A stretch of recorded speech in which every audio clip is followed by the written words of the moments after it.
আসসালামু আলাইকুম, সবাই কেমন আছেন? আশা করতেছি ভালো আছেন। আলহামদুলিল্লাহ, আমরাও ভালো আছি। এই তো রান্না করতে চলে এসেছি। আমার মেয়ের পরীক্ষা, তার জন্য কিন্তু রান্না বান্নাটা আগে থেকে করে রাখি, যাতে সকালবেলা যেন ভিড় না লাগে। সকালে একটা ঘুম থেকে উঠলে কিন্তু রান্না বান্নার খুবই একটা ভিড় ঠিড় লেগে যায়।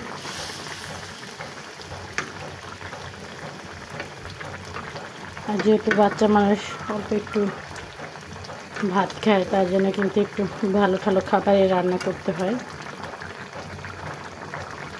তার জন্য কিন্তু একদম বড় বড় বড় পিস মাছ নিয়ে নিচ্ছি, যেহেতু বাঁচতে যেন সময় না লাগে।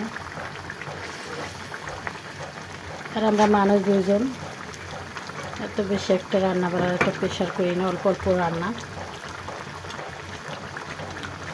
সবাই বাচ্চার জন্য দোয়া করবেন। সবাই ভালো থাকবেন, সুস্থ থাকবেন। আল্লাহ।